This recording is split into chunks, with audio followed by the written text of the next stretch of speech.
I'm Reed, Nunnelee, and I grew up in Tupelo and went to Mississippi College and stayed down here because of a girl who I ended up marrying, Kimberly.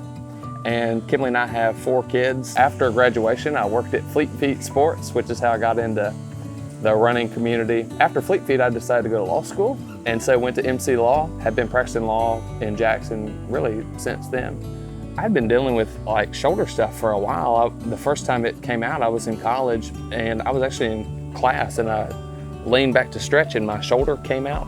After that, it just happened more and more frequently.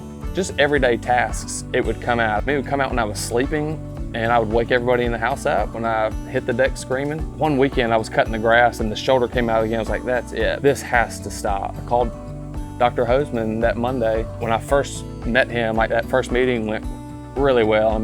He just made me feel at ease, really down to earth. I mean, he didn't try to rush out of the room or anything. He spent plenty of time explaining what was happening, what the next steps would be, which involved surgery. I mean, he said the shoulder was so messed up, he needed to perform some new procedure. He gave me his cell number and said, look, if anything comes up, definitely call me or whatever. In the next few days, I was sleeping and it felt like the shoulder came out again. I mean, it was extremely, extremely painful. I mean, it felt just like it. It's like, oh man, here we go again.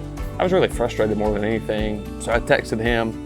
He had told me he was going to be at a family wedding. After the wedding, he called me right back and we talked for a while, and he said, well, look, when I get back in town, let's do some imaging and see what the repair looks like. We did that, and actually the repair was still good. It was really nice to me just to know that he's only a phone call away, and I don't know that I would get that treatment anywhere else. I mean, and he actually texted me months later just to check in and say, hey, how's that shoulder doing? And it hasn't come out at all since the surgery. So it's just everyday stuff that I don't really have to think about anymore. Like, I can play with my kids without being anxious, or I can go running without thinking about the shoulder coming out. When coronavirus hit, you know, we're stuck at home with kids all day long.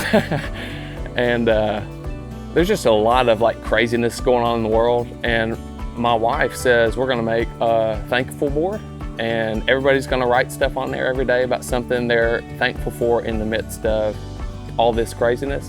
So we did, and there's all kinds of stuff on there. Some of it's really serious, meaningful stuff, like I'm thankful for my kids and my job, and some of it's, you know, I'm thankful for chocolate chip cookies or whatever came to mind that day. One day, it just occurred to me, my shoulder has not come out of socket for more than a year, and I was really thankful for that. And so Dr. Hoseman's name made the gratitude board. The red carpet treatment I got at Capital Ortho was so awesome. I mean, what other doctor is going to check in on you unprompted?